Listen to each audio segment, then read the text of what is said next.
മാഹിയിൽ നിന്നും പിക്കപ്പ് വാനിൽ കടത്തുകയായിരുന്ന 100 കുപ്പി വിദേശ മദ്യവുമായി തമിഴ്നാട് സ്വദേശികളായ രണ്ടുപേരെ വടകര എക്സൈസ് അറസ്റ്റ് ചെയ്തു. തമിഴ്നാട് ദിണ്ടിഗൽ കാമാച്ചിപുരം സ്വദേശി ശശി, മേട്ടുപ്പെട്ടി സ്വദേശി ശരവണൻ എന്നിവരെയാണ് എക്സൈസ് അറസ്റ്റ് ചെയ്തത്. വാഹന പരിശോധനയ്ക്കിടെ വടകര ദേശീയപാതയിൽ വച്ചാണ് വാഹനവുമായി ഇവർ എക്സൈസിന്റെ പിടിയിലായത്. കൊടൈക്കനാലിൽ നിന്നും കണ്ണൂരിൽ ഫ്രൂട്ട്സ് എത്തിച്ച് തിരിച്ചു പോകുകയായിരുന്നു ഇവർ. ഫ്രൂട്ട്സ് ട്രേകളിൽ ഒളിപ്പിച്ചാണ് മദ്യം കടത്തിയത്. മാഹിയിൽ നിന്നും കടത്തുന്ന മദ്യം തമിഴ്നാട്ടിലെത്തിച്ച് കൂടിയ വിലയ്ക്ക് വിൽക്കുകയാണ് ചെയ്യുന്നത്. വടകര എക്സൈസ് സർക്കിൾ ഓഫീസിലെ എക്സൈസ് ഇൻസ്പെക്ടർ എം അനുശ്രീയും പാർട്ടിയും ചേർന്നാണ് ഇന്ന് വൈകിട്ട് മദ്യം പിടികൂടിയത്.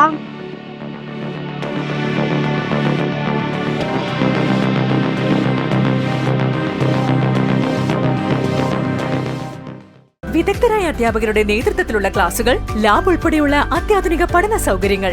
ഞങ്ങളുടെ മൾട്ടി സ്പെഷ്യാലിറ്റി ഹോസ്പിറ്റലിൽ ട്രെയിനിംഗ് സൗകര്യം, ക്യാമ്പസ് ഇന്റർവ്യൂയിലൂടെ ജോലി നേടാനുള്ള അവസരവും ഹോസ്റ്റൽ സൗകര്യവും ലഭ്യമാണ്. ഒരു നല്ല ഭാവിയാണ് നിങ്ങളുടെ ലക്ഷ്യമെങ്കിൽ ഉടൻ തന്നെ ജോയിൻ ചെയ്യൂ.